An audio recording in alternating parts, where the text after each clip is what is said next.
Damos gracias al Señor, hermanos, por este tiempo. Es un tiempo diferente para mí.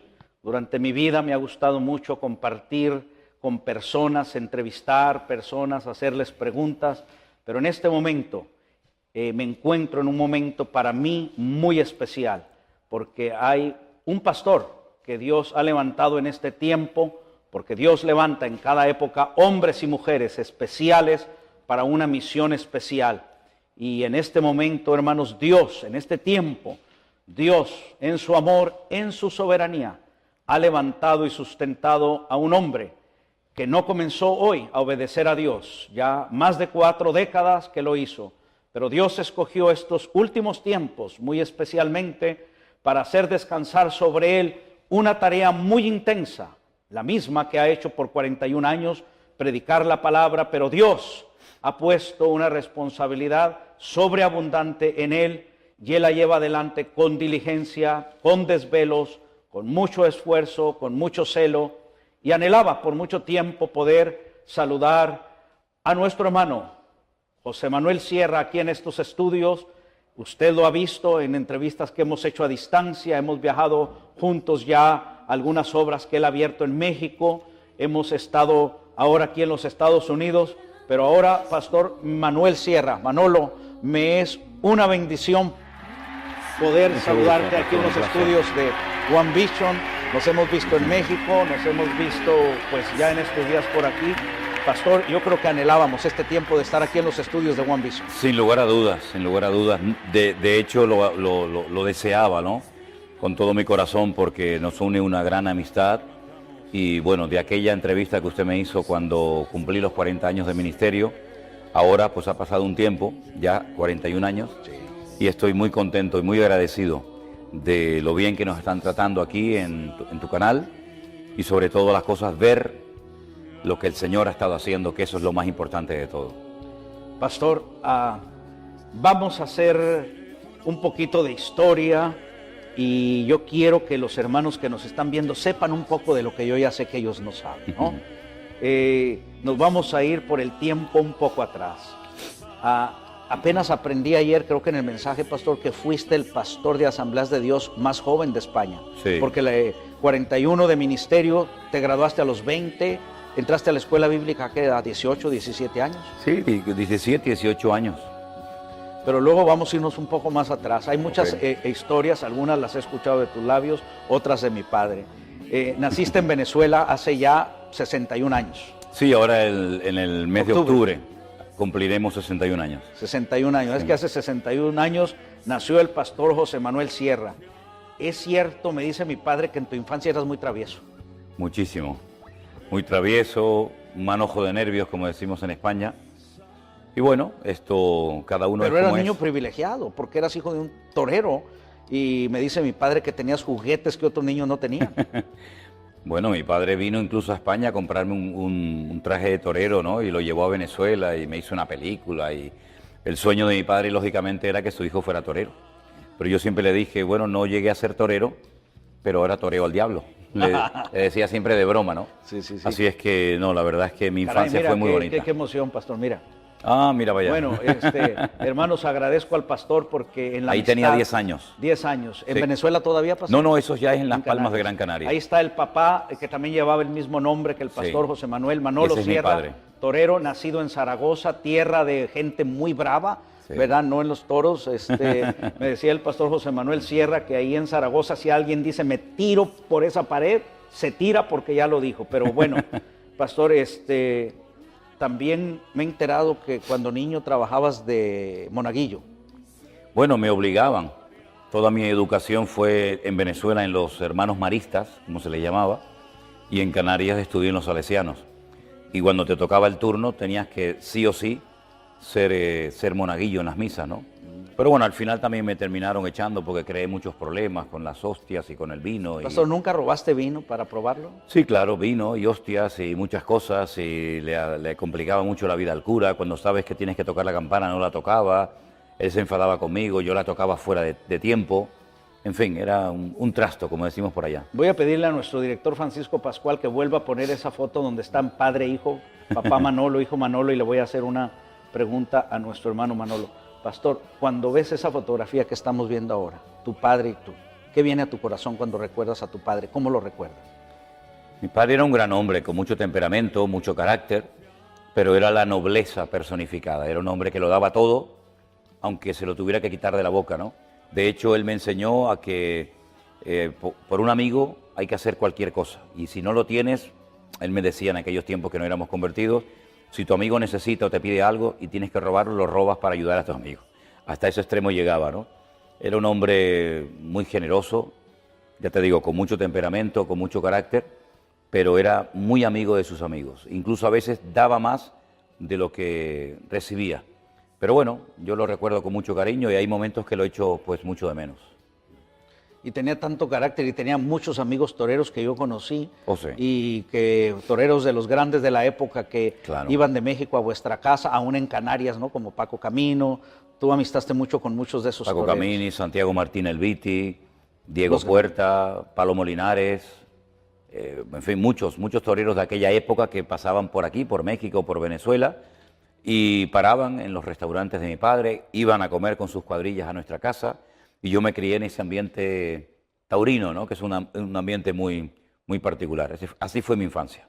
Pastor Manolo, en lo familiar, tu padre llega de Zaragoza, Venezuela, tu madre de Canarias. Sí. Cuéntanos de eso y luego vamos avanzando. Bueno, ellos fueron emigrantes, ¿no? Mi madre fue muy joven a Venezuela, efectivamente fue... Era otra Venezuela, claro. No, era la Venezuela dorada, era una Venezuela maravillosa, que no tenía nada que envidiarle en aquellos años a los Estados Unidos ni a ningún país. Se vivía muy bien, se ganaba mucho dinero, se vivía muy feliz, muy cómodamente. Y allí mi madre, yo creo que llegó muy jovencita, 14, 15, 16 años aproximadamente. Y mi padre había llegado, porque allí se retiró del mundo del toro, aparte buscaba ya una vida mejor, retirarse y tal. Y allí se conocieron en una fiesta. Al poco tiempo se casaron y nací yo, un día 2 de octubre del 61, y a los 5 años aproximadamente pues nació mi única hermana, también en Venezuela, y en el año 71, si no recuerdo mal, decidieron volver para España. Él quería ir a Zaragoza, mi madre quería ir a Las Palmas porque estaban allí mis abuelos, y al final nos radicamos. Mis abuelos maternos y mis bisabuelos, que también los conocí, con los cuales mantuve largas conversaciones porque estaban perfectamente, a pesar ya de que eran... ¿Quién es quien duró 106 años, pastor? Mi abuelo. El El abuelo padre de mi madre murió con 106 años. 106 años. Sí, sí, Que es efectivamente. ambición tuya predicar hasta esa edad, ¿no? A mí me encantaría. Yo daría lo que fuera por poder predicar por lo menos hasta los 100 años. Me encantaría. Ahí vamos. Pastor, ellos emigran ya como pareja buscando la vida a Canarias. Se hicieron pareja en Venezuela. En Venezuela, sí. Allí se conocieron. Y tú 10 años y tu hermanita más joven vienen 5 años menos. 5 años menos. Llegan acá y luego vamos a avanzar un poquito en el tiempo. ¿Cómo es que tu padre conoce de Jesucristo, pastor? Un torero con un carácter, porque yo no creo que haya un torero que no tenga carácter. No, no, es que tiene que tener un Hermano, carácter para pararse especial, a un ¿no? toro hay que Sí. tener carácter. Y en aquel tiempo antes tu padre había sido banderillero de uno de los toreros más temibles que había. César Que los Girón. mandaba a barandillar a su banderillero, los metía. Sí, bueno, sí, el sí. que entiende un poco de tauromaquia, o sea, prácticamente tu padre antes de ser torero era banderillero, exponiendo la muerte con ese torero osco Sí, que sí, era. sí, no, el tremendo. patrón. Mira, mi padre conoce al Señor a raíz de una operación que le tienen que hacer deprisa y corriendo a mi hermana, que había tenido una especie de principio de peritonitis con hemorragia de sangre y todo esto. Y entonces unos vecinos que eran muy amigos de ellos, que eran cristianos evangélicos, le dijeron que iban a pedir oración por mi hermana y por la familia Sierra en su congregación. Bueno, mi padre, en agradecimiento, una vez que mi hermana es operada y sale de la operación y todo salió bien, gracias a Dios, pues un día quiere ir a la iglesia de este señor para darle las gracias al pastor y a la congregación por haber orado por mi hermana. Que sanó además. Sí, salió perfectamente de la operación, no hubo complicaciones, y él quería simplemente ir a darle las gracias y nada más. Pero en su testimonio, mi padre contaba que cuando entró por el pasillo de la iglesia, en aquellos años se cantaban muchos himnos en las iglesias de las Asambleas de Dios, de las cuales yo vengo. Entrando por el pasillo, al final en la plataforma había una cruz iluminada por la parte de atrás y estaban cantando aquel antiguo himno, en la cruz, do primero vi la luz, ¿verdad?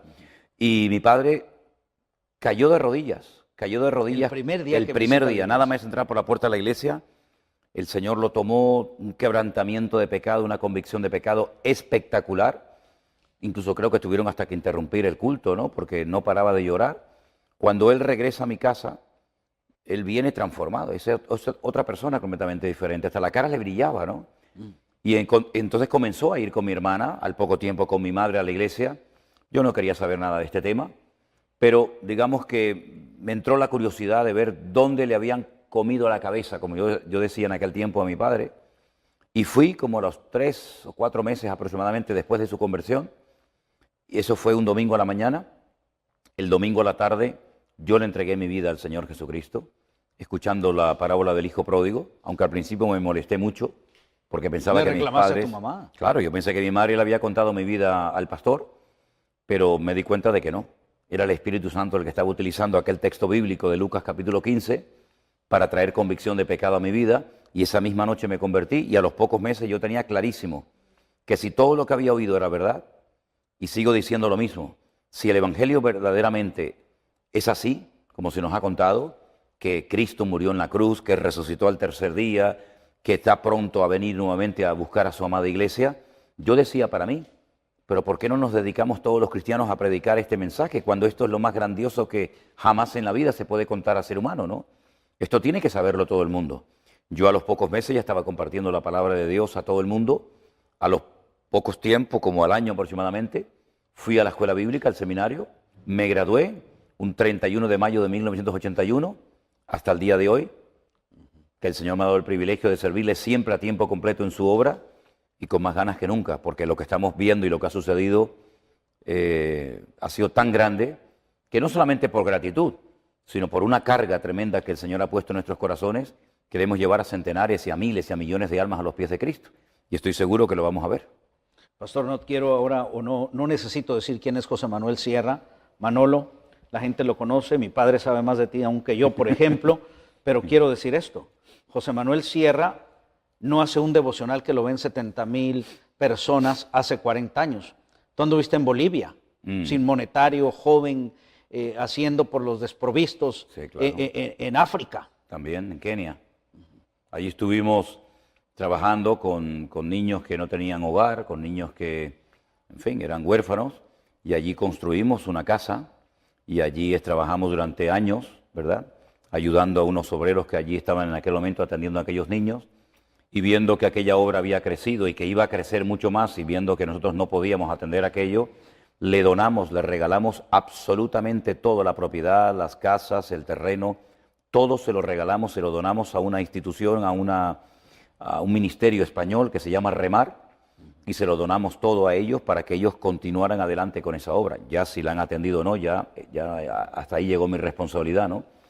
Pero sí trabajamos en África, trabajamos en Bolivia, atendiendo cada día a cientos de niños, todos los días dándoles de comer, y fue un tiempo maravilloso que el Señor nos permitió conocer esos dos países y ayudar a gente que para muchos cristianos de aquel lugar ni siquiera contaban, ni siquiera existían, pero llevamos a algunos pastores a esos lugares y se quedaron sorprendidos de ver la miseria y la pobreza tan grande que había muy cerca de sus congregaciones, pero ellos estaban ocupados en otras cosas más importantes para ellos, y sin embargo nosotros íbamos a darles de comer a los niños de Bolivia y de Kenia. Pastor, llegas un día a Argentina, nos vamos a ir cambiando También. de geografía. Llegas a Argentina y bueno, a dar una campaña, no sé si de 2 o 3 días, y cuando regresas le dices a tu esposa, que luego vamos a hablar un poco de cómo conociste a la esposa, llegas y le dices, Elena, llené la agenda, ¿qué? ¿1 mes o 3 meses? 3 meses, ¿no?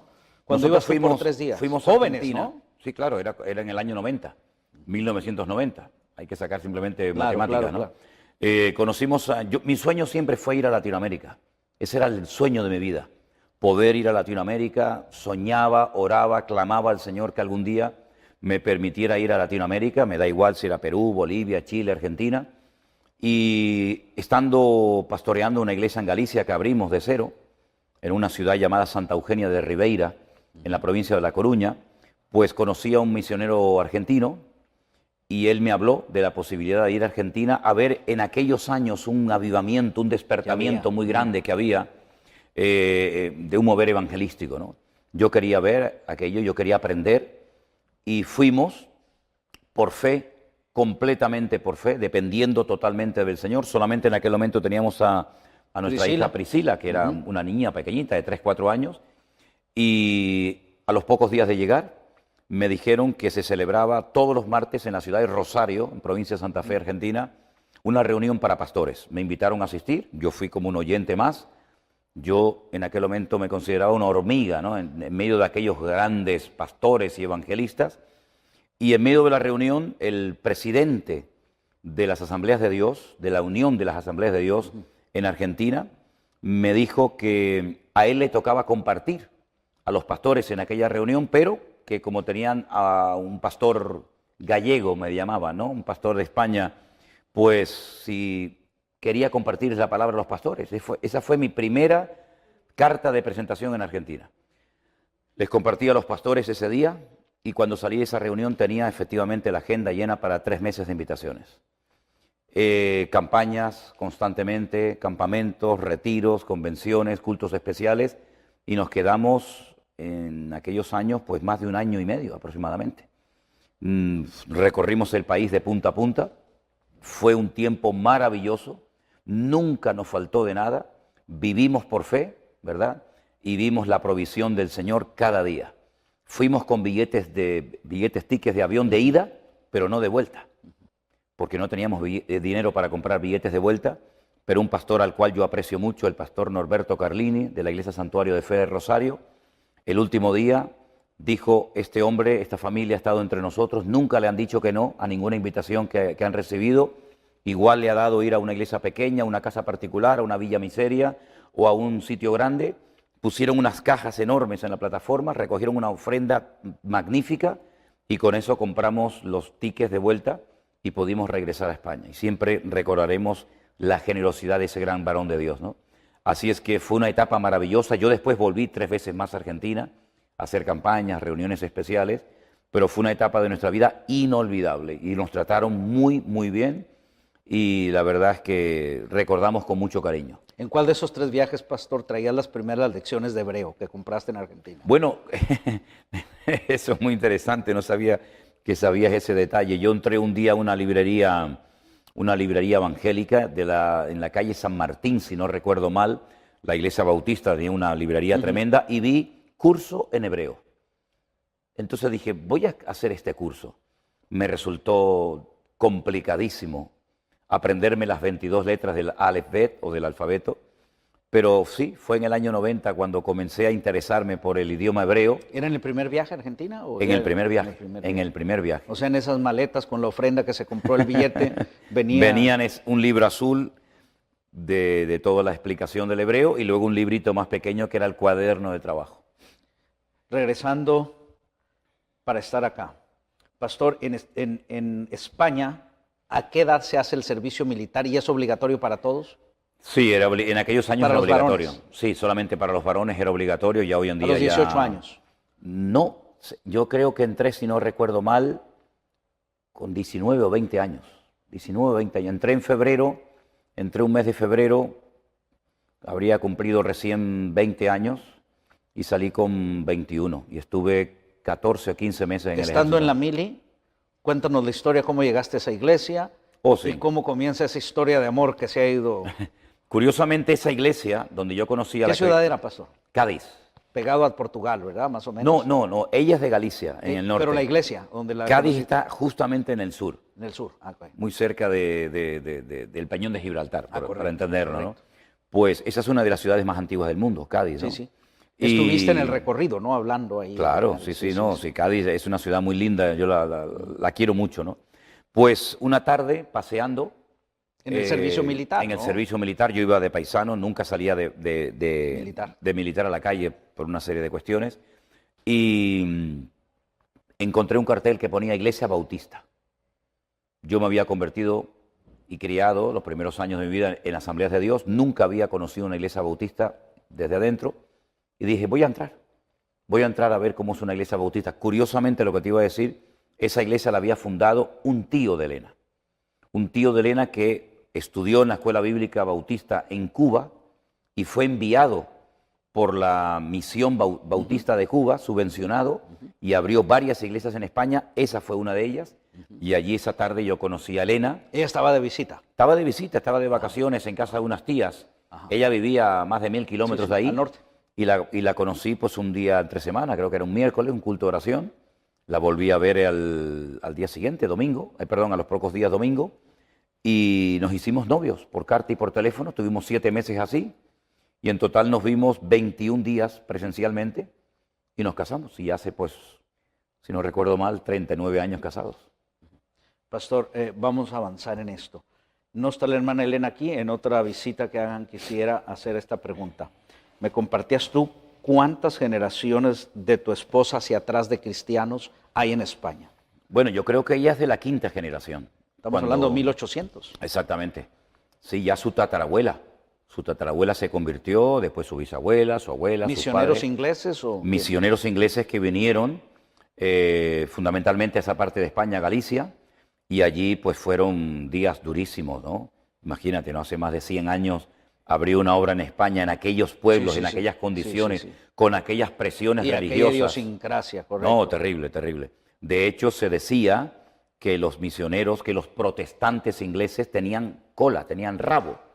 Y la gente iba a ver los actos públicos. El rabo del diablo. El rabo del diablo, efectivamente. Y la gente les observaba porque decía, ¿dónde tienen escondido el rabo del diablo, no?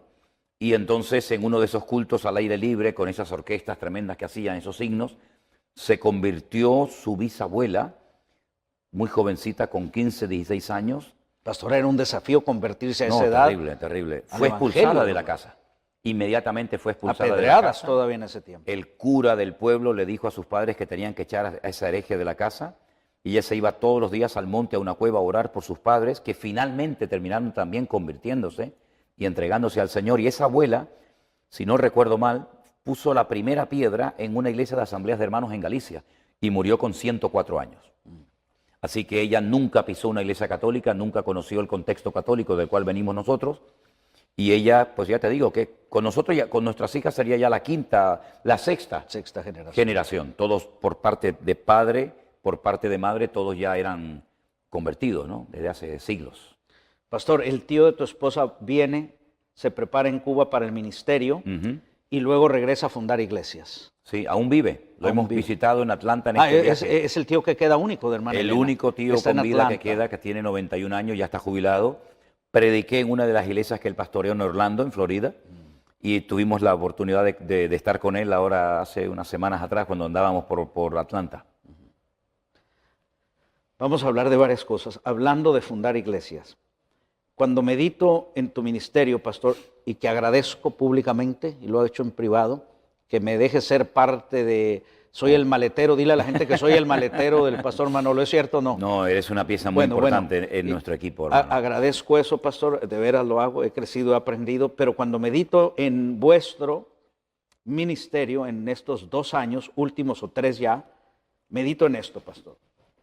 Las grandes campañas que se daban en este siglo pasado, loables todas ellas, pienso 2 veces, creo que asistí a una del doctor Billy Graham. Esta semana pasada, alguien que participaba organizando esas campañas aquí, no de los principales, pero participaba, me dice que con 1 año de antelación comenzaban a preparar todo para que acudieran 70,000 personas a un estadio. Yo estuve en 2 ocasiones, una en San Diego y una aquí, más o menos 50,000, 70,000 personas, toda la estructura para hacer eso. Anoche tuvimos el privilegio de escuchar tu ministerio y tu palabra aquí en lo que es el edificio nuestro, ¿verdad?, de nuestra iglesia, y esta mañana temprano me comienzan a llamar de 2 lugares fuera de los Estados Unidos. Yo no sabía que nuestro hermano Armando sabía que se desvelaba mucho, que ayer que se fueron de aquí a las 12 de la noche y lo había todavía subido a YouTube. Para cuando yo entré 8 de la mañana había 14,000 visitas. Ahorita debe haber 50, 60,000. Pensar esto, pastor. Danos la historia de todo esto, de la lucha, el esfuerzo, y humano como eres, sorprendido por Dios.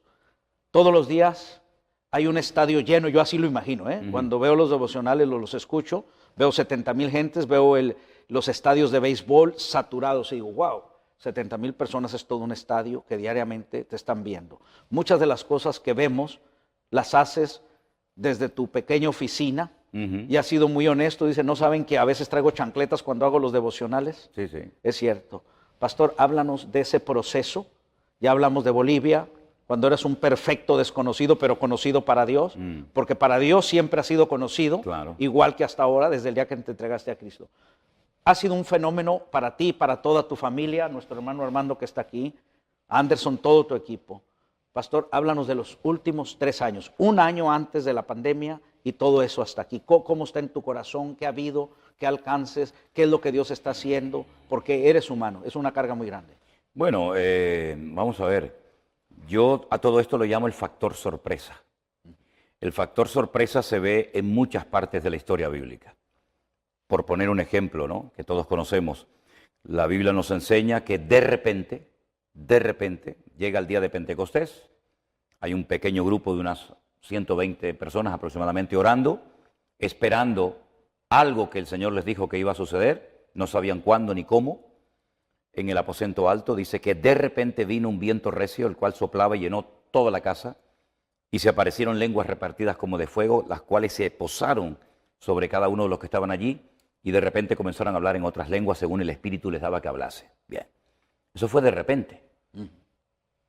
Hay tantas cosas de repente que han sucedido en la Biblia que minutos atrás... Pero nunca pensaste que una te sucedería a ti, pastor, No, jamás, como esas. no, jamás.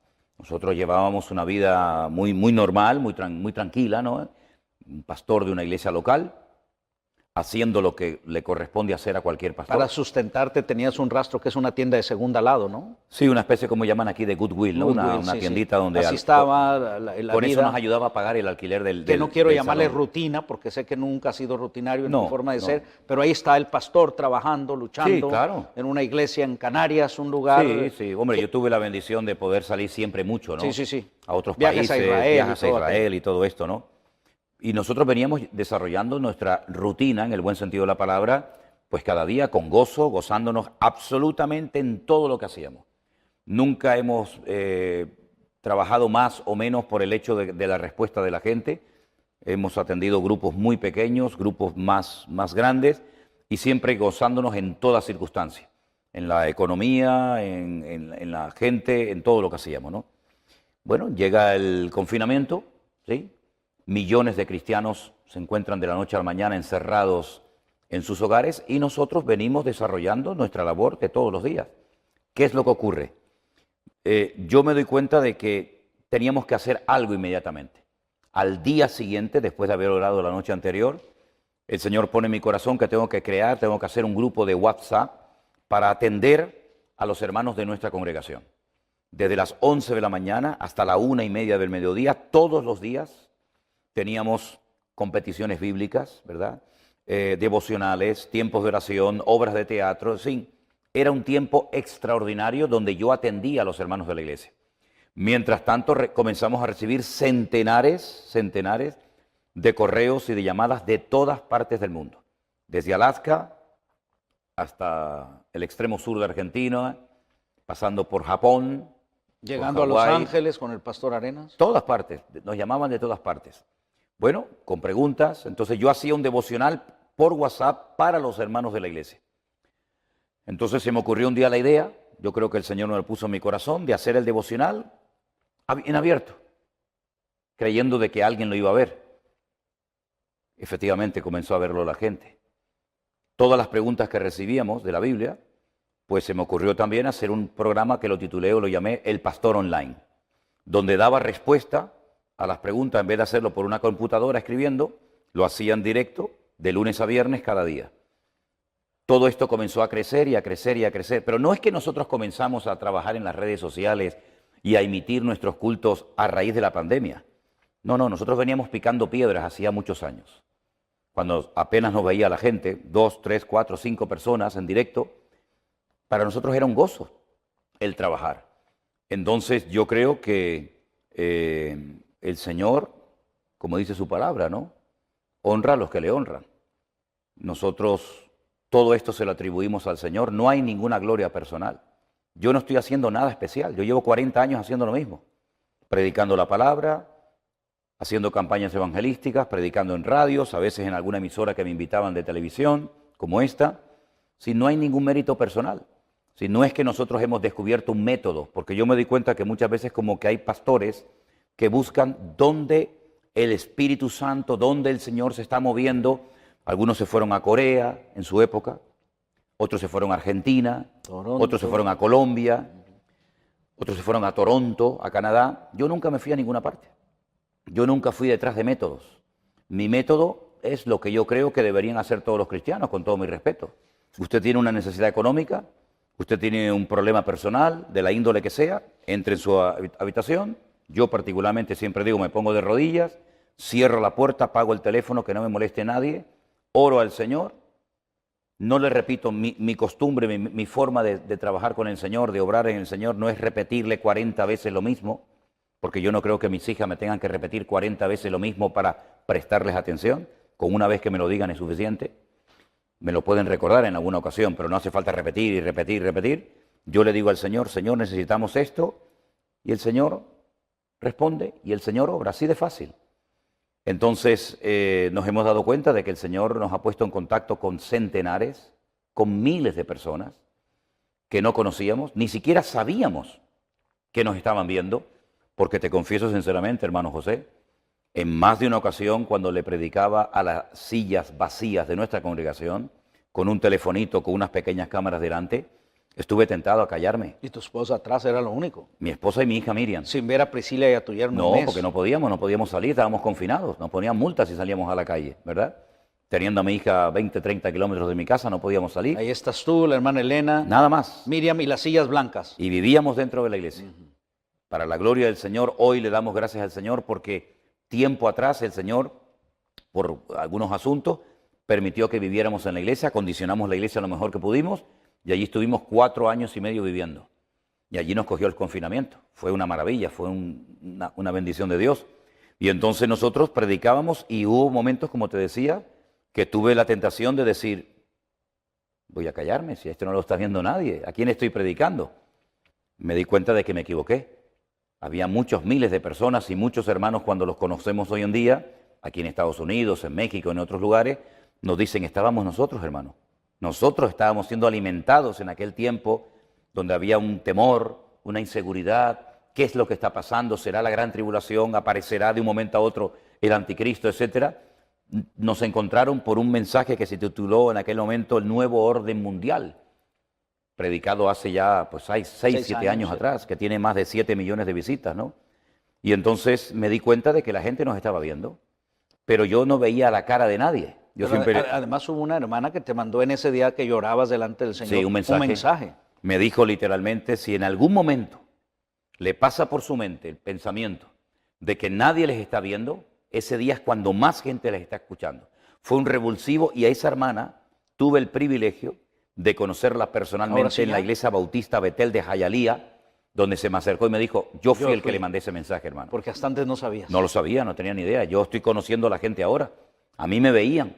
Yo estoy viendo a la gente ahora, familias, niños, jóvenes, hermanos, gente que viene de un trasfondo católico muy conservador o muy liberal, y el Señor nos está sorprendiendo cada día. En cada reunión hay sorpresas. Ayer, como usted sabe perfectamente, pastor, tuvimos una hermana que vino de Australia. 12 horas, mayor de 75 años.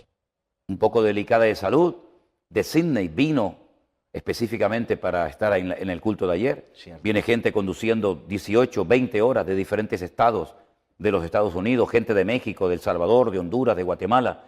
Si esto no es el principio de un avivamiento y de una renovación espiritual, entonces, ¿qué es esto? Esto no lo ha producido una denominación.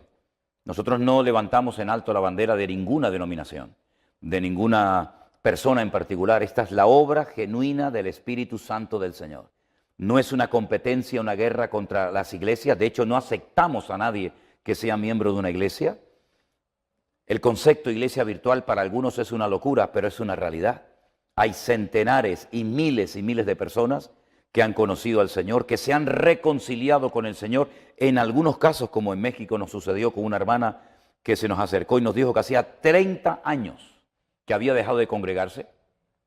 Y lo que estamos viendo en estos últimos 2 años, prácticamente a diario, no lo habíamos visto en 40 años de ministerio.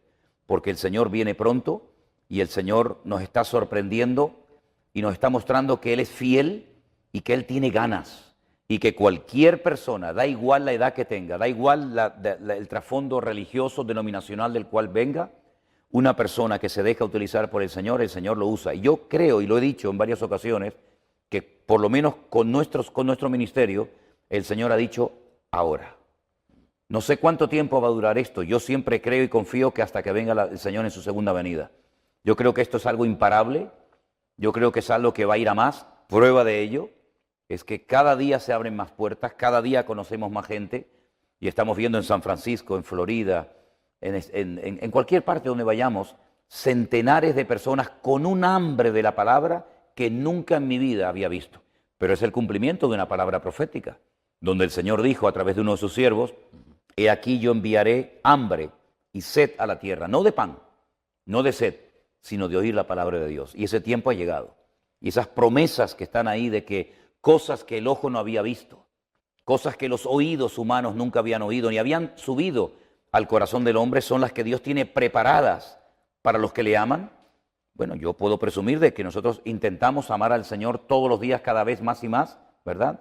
Con todo nuestro corazón, con toda nuestra fuerza, con toda nuestra capacidad. Y yo creo que el Señor simplemente lo que está haciendo es cumplir con sus promesas. Y estamos disfrutando de un tiempo extraordinario desde marzo del 2020. Y usted lo ha visto y lo ha podido comprobar, que esto es algo imparable. Y todavía quedan muchas sorpresas por el camino, que vienen pronto. Pastor Manolo, aún en pandemia, Dios pone en tu corazón hacer ese viaje por toda España, Sí. que siempre ha sido un país difícil para el Evangelio. Bautizabas 1, 3, 5, 7, pero hubo una gran cosecha.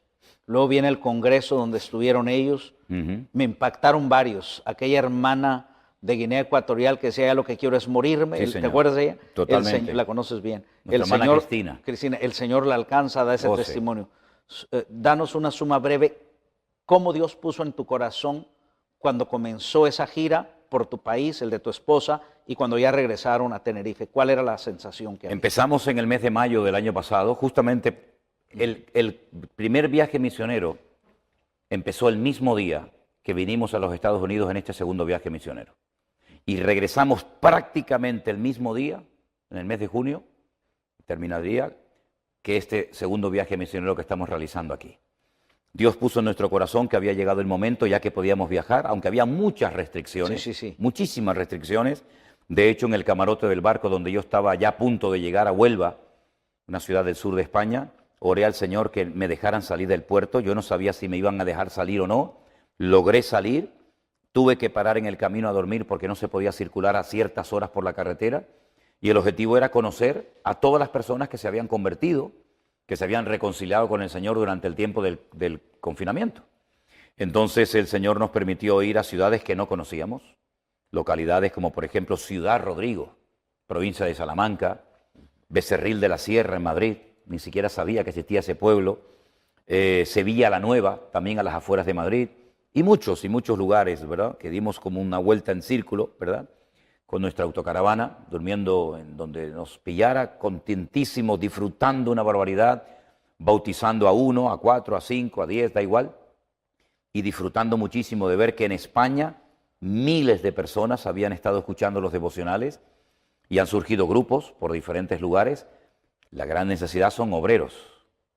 Necesitamos urgentemente obreros cualificados, obreros que capten la visión de lo que es la iglesia virtual, que es mucho más que pararse delante de una pantalla de televisión o una computadora a ver un culto. Eso no es la iglesia virtual. La iglesia virtual tiene escuelas dominicales, tiene reuniones de jóvenes, reuniones de niños, reuniones de matrimonios, reuniones de oración. Es una actividad constante y permanente. Hay grupos de Zoom, grupos de WhatsApp, donde estamos constantemente orando los unos por los otros. Hermanos que nos llaman de todas partes. Ahora cuando volvamos tenemos que ir a Bélgica a visitar un grupo grande de hermanos que nos están esperando, colaboradores, familias enteras que están prácticamente todo el día desinteresadamente, sin remuneración económica, atendiendo a centenares y a miles de personas. Es una auténtica revolución. Es la palabra que un hermano de nuestra iglesia en Tenerife, un hermano de Bolivia, nos dijo: hermano, esto es una revolución espiritual, no producida por el hombre. Yo te dije que cuando fueras a México armarías la revolución, ¿lo recuerdas? ¿Es cierto? Sí, me acuerdo perfectamente. Pastor, vi y dije, qué desperdicio. Era en Algeciras donde estabas en aquella plaza de toros abandonada. Oh, sí. Era Algeciras. Sí, sí. Y cuando hiciste el devocional, estoy en una plaza abandonada. Y yo dije, qué desperdicio, la plaza abandonada. Sí, sí recuerdas que oraste porque te llegó un mensaje de una esposa que su esposo estaba desahuciado a punto de morir en Seattle, Washington. Sí, señor. Cuéntanos qué pasó 2 meses o 3 después, cuando llegamos a México y él estaba ahí. Como puedes imaginarte, recibimos centenares de peticiones de oración todas las semanas y nos llegó un pedido urgente de un hermano, de una persona, no sé si en ese momento era convertido o no, estaba en un hospital grave debido al tema este del COVID, ¿no?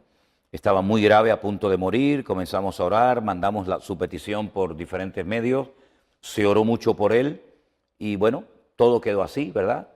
Meses más tarde, cuando hacemos nuestro primer viaje a México, se me acerca un matrimonio, creo que tú me lo presentaste, si no recuerdo mal, y me dice, hermano, este es el hombre que estaba a punto de morir. Llevaba las fotos, ¿te acuerdas, pastor? Llevaba las fotos, sí, es cierto. Y nos enseñó la cicatriz. Cierto, cierto. Todavía hablaba con leve, ¿no? Claro. Y tuve la oportunidad de conocer personalmente a ese fue desde hermano. Seattle acá solamente a darle gracias al Señor. Es cierto, es verdad. Desde Seattle era, sí, ¿no? Seattle, Washington, acá arriba. Increíble. Sí. Pues sí. Bueno, testimonios como ese a montones. Entonces, viene España, pastor, viene Italia, viene Bélgica. La agenda está más que saturada. Sí. Que en base a la palabra del Señor, Él dice en su palabra que en los últimos tiempos habría hambre. Pero también dice que donde abunda el pecado, sobreabundará la gracia. Claro.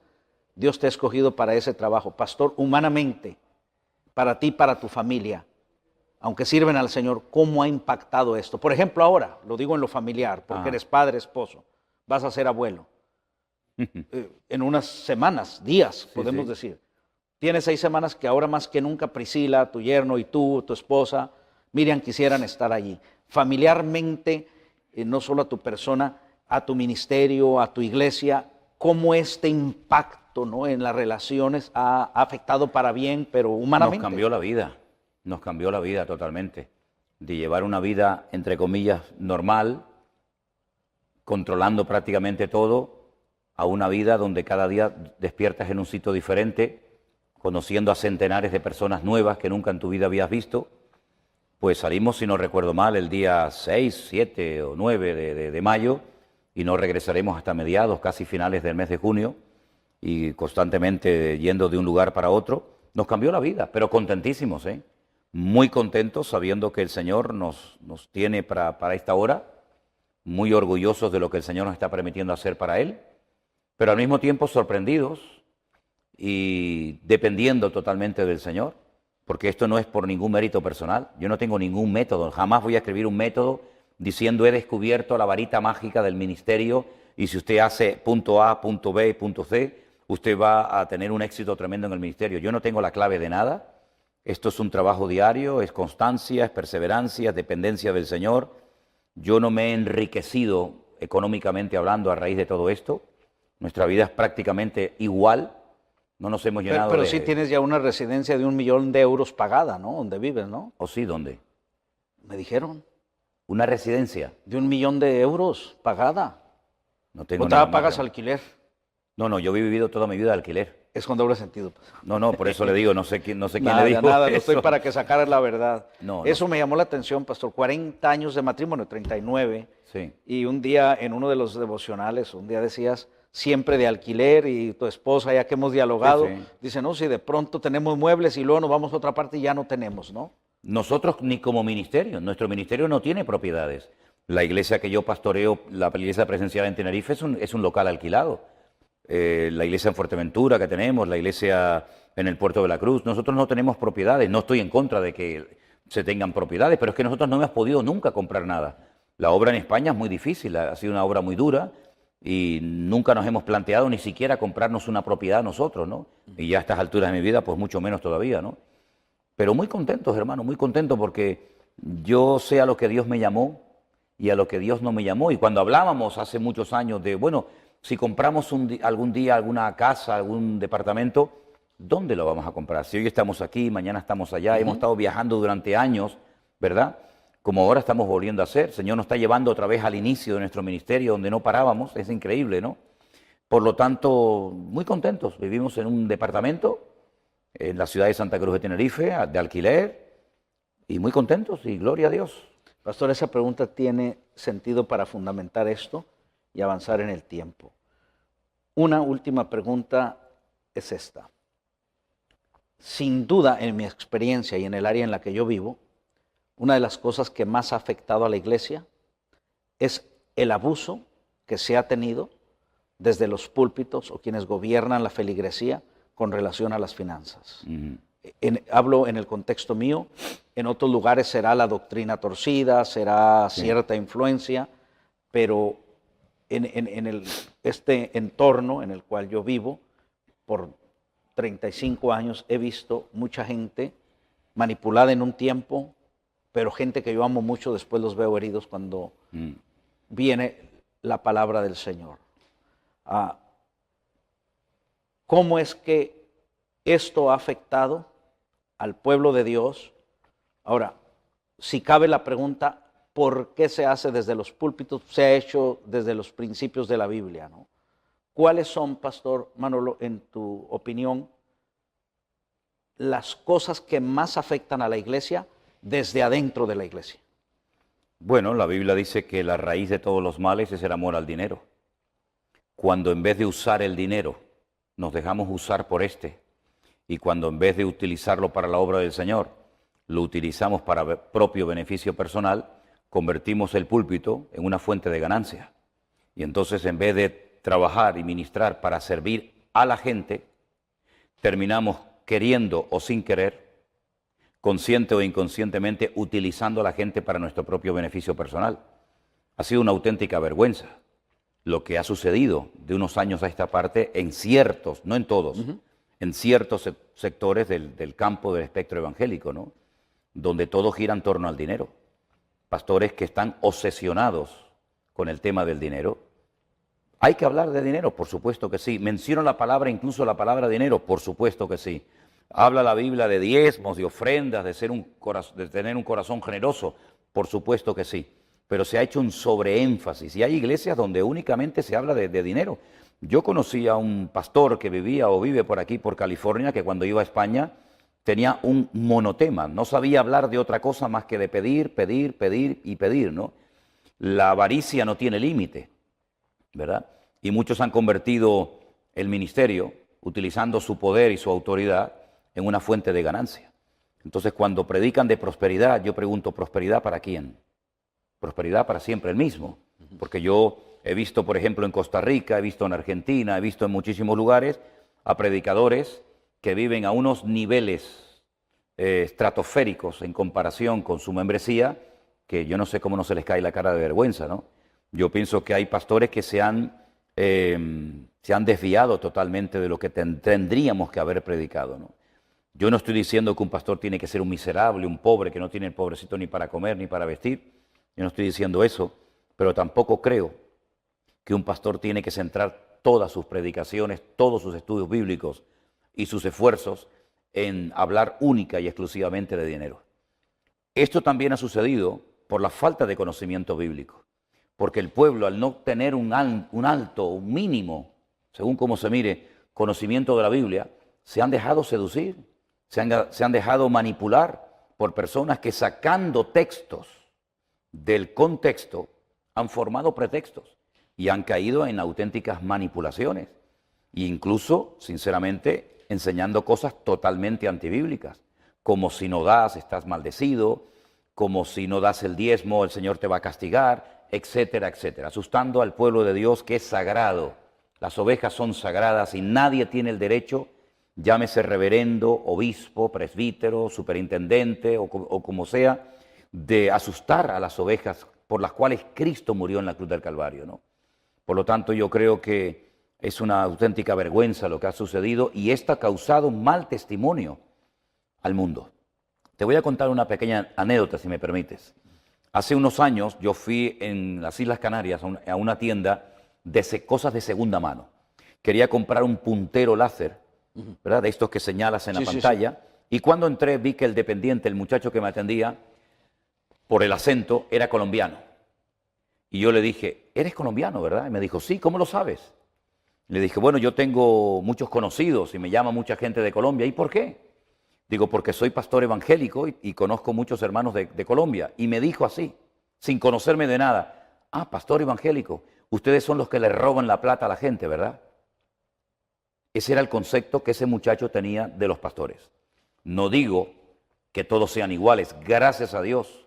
Todavía hay un remanente de pastores que no se han prostituido, pastores que no han caído en el error y en la grave equivocación de dedicarse a pedir dinero única y exclusivamente, pero también tenemos que decir, para vergüenza nuestra, que hay iglesias que solamente se utilizan y se predica desde el púlpito dinero, dinero, dinero. Cuando llegó la época de las preguntas en el famoso Pastor Online, que tú conoces, pues muchas de las preguntas vienen por oleadas, ¿no? Algunas preguntas venían sobre el tema de las primicias. El tema de las primicias no tiene absolutamente nada que ver con el Evangelio. Eso es algo que es una de las leyes de los 613 mandamientos que el Señor le dio al pueblo de Israel a través de Moisés, de la ley, de la Torá. Una de ellas era para los agricultores, ganaderos. Hablaban de los primeros frutos, de las primicias. Y yo, ¿qué le decía a la gente? Lo mismo que le digo ahora a los que me están viendo. Una excusa más para seguir pidiéndole plata a la gente. Las primicias no tienen nada que ver con el Evangelio de nuestro Señor Jesucristo, ¿verdad? Y lo que yo creo que ha llegado el momento es que la gente se dé cuenta de que no se puede decir amén a todo lo que un señor predica desde el púlpito. Una cosa es el respeto, una cosa es el cariño, una cosa es la educación y otra cosa es ser copartícipe de manipulaciones, sacando las cosas de su contexto, diciendo amén a una enseñanza que muchos saben en lo más profundo de su corazón que no es bíblica, pero que no se atreven a decirle al pastor, pastor, con todos mis respetos, usted ha perdido hace mucho tiempo el foco de su ministerio y ha caído en la trampa de dejarse dominar por el dinero. Y eso es un gravísimo error. Y termino diciendo algo. Si quieres conocer a un hombre de verdad, no lo oigas en el púlpito. Si quieres conocer a un hombre de verdad, dale poder y dale dinero. Y ahí conocerás verdaderamente qué tipo de hombre es. Y es lo que ha pasado. Muchos han crecido, muchos han prosperado, aunque no toda prosperidad viene de Dios. Cuidado que hay muchos inconversos que son tremendamente prósperos, millonarios y no tienen nada que ver con el Señor. Y entonces han crecido, se ven con poder, se ven con fama, se ven con gente y se creen que pueden hacer y compartir lo que les da la gana. Y se equivocan rotundamente. Y muchos de estos tendrán que rendir cuenta delante del Señor algún día y pedir perdón. Y espero que lo hagan pronto, porque lo que han hecho ha sido crear un mal testimonio, una mala imagen de los evangélicos en algunos sectores de la sociedad, hasta el punto que la gente dice, los evangélicos lo único que saben es pedir plata a la gente.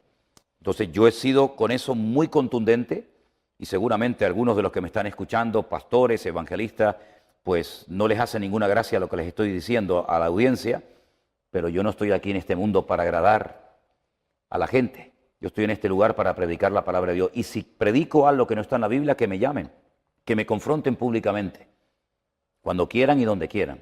Pero ellos saben perfectamente que para ellos lo más importante se ha convertido en el dinero más que en el amor a las almas. Amén. Y usted quisiera seguir escuchando al pastor José Manuel Sierra, yo también, pero siempre hay que hacer las cosas con orden. Y en la próxima visita, no es la primera vez que él viene a California, pero sí, desde que nos hemos conocido, sé que el Señor lo concederá volver aquí. Hay planes, hay proyectos, pero tengo buenas noticias para usted. Si usted quiere seguir escuchando de él, pues lo podemos ver en el devocional, en el Pastor Online, en las predicaciones. Y si usted es de los que todavía valoran mucho el papel y el olor a tinta como yo, pues le voy a recomendar algo. Mire, yo tengo aquí en mis manos el único libro que hasta ahora tengo unos, no sé, 10, 12 mil libros. Este es el único libro que yo he comenzado a leer y no me levanté hasta que lo leí de principio a fin. ¿Te acuerdas que te dije, pastor? Sí. No sé si comencé 6 de la tarde, sé que terminé a las 3 de la mañana. Hermanos, un día me dijo una persona, bueno, pastor Arenas, ¿y cuál es lo tuyo, lo fuerte? Porque me preguntó del Apocalipsis y dije, mira, hermano, para mí eso me asusta, que no me asusta, ¿no? Pero sinceramente le dije, para hablar de ese tema, gente que haya investigado, gente que haya entrado, y yo muy poco puedo explicarte el Apocalipsis. Es más, le dije, ni siquiera lo disfruto. Pero cuando yo leí este libro, lo puedo decir de verdad, hermanos, lo disfruté. Comprendí muchas cosas y yo se lo recomiendo a usted. Es Escatología Bíblica por el pastor José Manuel Sierra. Y también me sucedió que cuando leí este libro, Pastor Manolo, te dije que había un pastor que dijo que te seguía todos los días, pero que ya no te iba a seguir. ¿Sabes por qué? Porque dijo, a nosotros nos han enseñado que la iglesia no va a pasar por la gran tribulación. Sí, claro. Y dijo, y el pastor Manolo es medio tribulacionista. Y le digo, mira, pues ¿cuál problema es, hombre? Nosotros nos vamos, ya y a media tribulación allá lo esperamos a él, ¿no? Pero bueno, hermano, yo disfruté este libro, lo tengo todo subrayado, lo recomiendo. En otra visita voy a preguntarle al pastor que nos diga cuáles son los puntos que hay sobre escatología, porque hay varios puntos doctrinales, ¿no? Que en los que usted puede ver los diferentes puntos, opiniones que hay sobre la escatología. Luego también tengo por aquí este libro de monología, que le dije al pastor Manolo, no me gustó el título y no me había llamado la atención leerlo, así es que tardé año y medio para comenzar a leerlo la semana pasada, pero vi conceptos, hermanos, que me parece que el título debiera aún ser otro.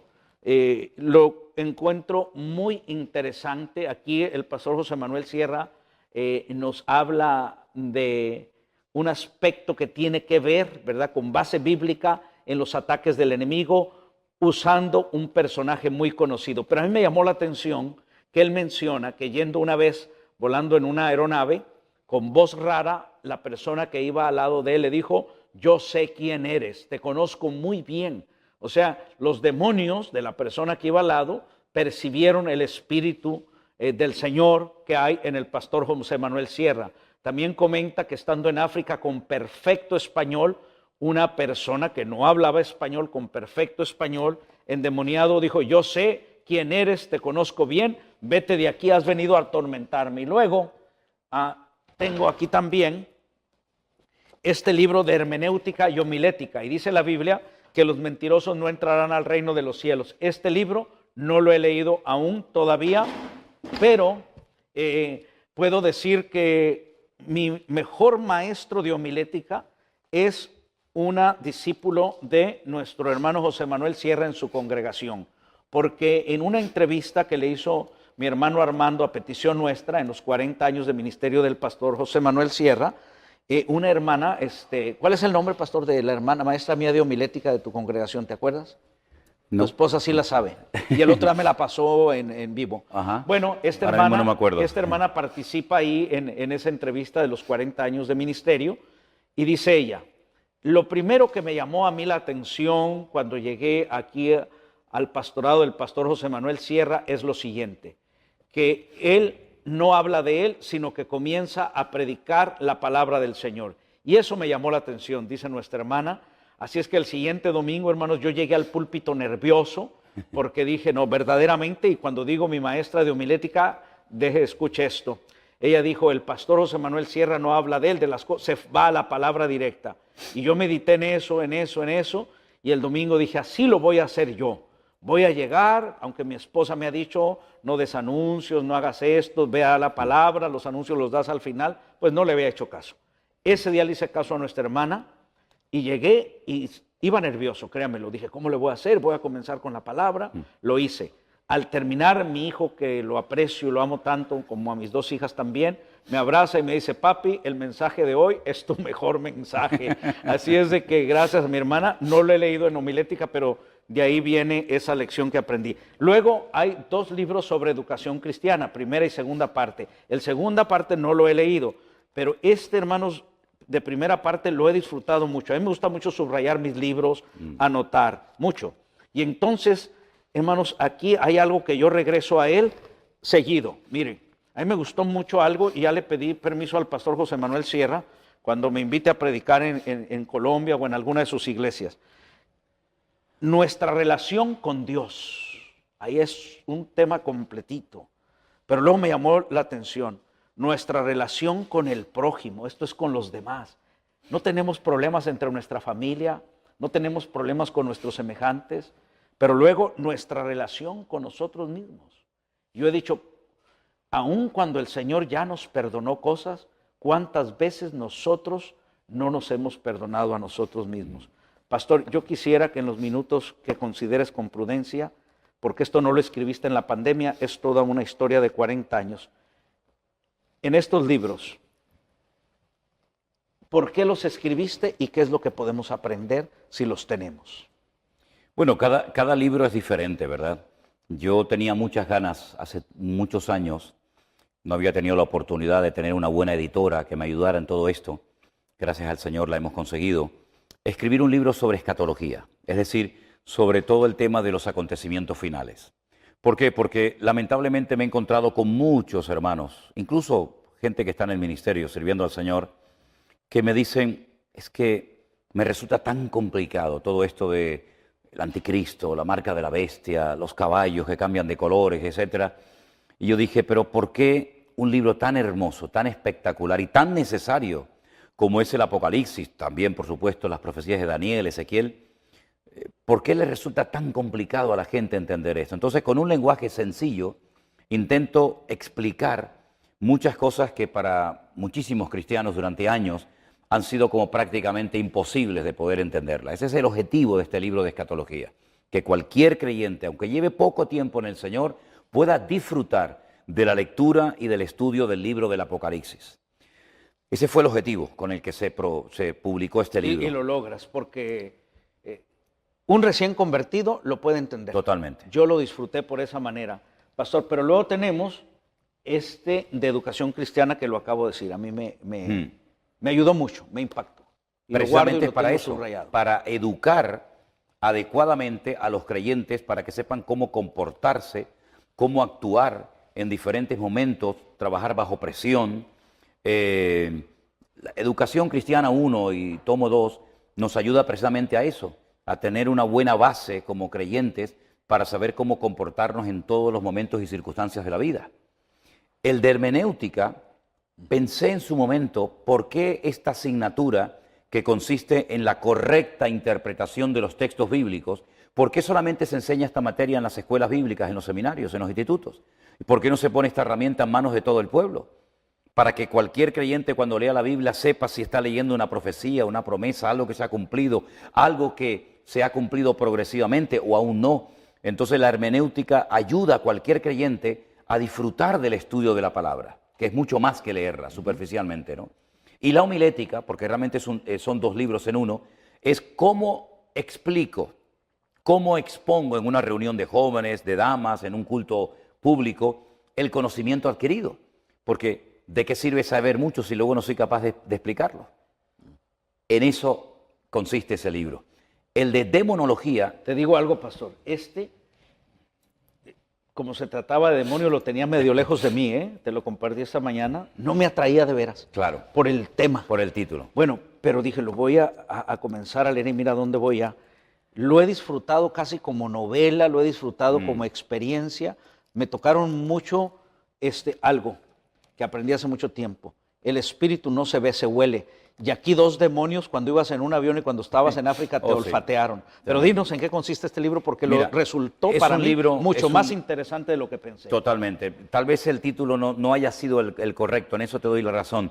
Pero es un estudio sobre el mundo espiritual, que es tan real como el mundo natural en el cual vivimos, ¿no? Es un estudio que está basado en un personaje terrible que es Amalek. Amalek es el enemigo que luchó contra el trono de Dios. Tuvo que poner a Moisés a orar porque era incapaz de vencerlo el pueblo de Israel en el campo de batalla. Él tiene que subir a lo alto de la montaña, levantar sus manos. Mientras lo hacía, prevalecía el pueblo de Dios. Cuando se cansaba y bajaba las manos, prevalecía el enemigo. Entonces, la ayuda al siervo de Dios que pelea en el campo de batalla espiritual, mientras los soldados están en el campo de batalla, la estrategia de Amalek consistía en no venir de frente, sino atacar por atrás, por la retaguardia, al punto más débil, al anciano, al cansado, al niño, a la mujer que iba cansada, ¿verdad? Entonces, una estrategia que Satanás ha utilizado a lo largo de la historia. ¿Cómo podemos estar atentos a ese espíritu, por así decirlo, ¿no?, de Amalek? En eso consiste. Y sus estrategias. Y sus estrategias, efectivamente. Pastor, dejamos 5 horas de escatología para la siguiente visita a Los Ángeles. Perfecto, perfecto. Agradezco a todos ustedes por este tiempo y vamos a terminar con unas palabras finales del pastor José Manuel Sierra. Palabras finales y cerramos el programa, pastor. Sí, yo me gustaría en estos últimos minutos dirigirme a todos ustedes y decirles que ser cristiano es lo más maravilloso que te puede ocurrir en esta vida. No hay rutina, no hay monotonía. Créeme, si haces la voluntad de Dios, que es lo más sagrado y lo más importante que puedes hacer en esta vida, no habrán 2 días iguales. No tendrás tiempo ni para desanimarte, ni para aburrirte, ni siquiera para pecar. Estarás tan activo, tan contento y tan involucrado sirviendo al Señor que disfrutarás de la más mínima cosa que hagas para Él. Y más si tienes el privilegio de poder ganar almas nuevas para Cristo, que es lo más maravilloso que puede hacer un cristiano en esta vida. Te animo a que dobles la guardia, a que no te canses, a que no mires los defectos de los hombres, sino si habéis resucitado con Cristo, decía el apóstol Pablo, poner la mira en las cosas de arriba, no en las de la tierra, y así de esa manera no te vas a desanimar nunca, ni te vas a derrumbar. Quisiera también dirigirme a todas las personas nuevas que no conocen a Cristo, que se preguntan, pero todo esto del Evangelio, todo esto, ¿qué es? Amigo, de tal manera Dios te amó que decidió humanarse, encarnarse, venir a este mundo, morir en una cruz para que supieras en cualquier momento de tu vida, en cualquier situación en la que te encuentres, que hay un Dios que te ama, que nunca te va a abandonar. Padre y madre te podrán abandonar, tu marido te podrá engañar, tu esposa, tus hijos te podrán defraudar, lo que quieras, pero el Señor es fiel, te ama y estará contigo todos los días hasta el fin del mundo. Te animo a que en este momento, donde quiera que te encuentres, abras tu corazón y le digas, Señor, perdóname. Porque no hay hombre, no hay reverendo, no hay sacerdote, no hay hombre sobre la faz de la tierra que te puedan perdonar los pecados, sino solamente el Dios, el creador del universo, el que te amó y te amará siempre. Ven a Él, entrégale tu vida y que el Señor les bendiga a todos ustedes y oren mucho por nosotros para que podamos cumplir con esta gran comisión, esta gran responsabilidad que el Señor ha puesto sobre nuestros hombros, que estamos contentísimos, pero entendemos que necesitamos el apoyo de todo el pueblo cristiano. Queridos hermanos, Dios les bendiga. Pastor José, una bendición enorme haber podido estar con ustedes en sus estudios y les animo a que puedan seguir toda la programación de este canal de One Vision, que va a ser de tremenda bendición para sus vidas y no se van a arrepentir nunca de ello. Dios les bendiga. Y Dios le bendiga, y a usted como siempre también. El pastor José Manuel Sierra, el pastor Manolo y un servidor, le damos las gracias por habernos acompañado en este tiempo. Dios le bendiga. Amén.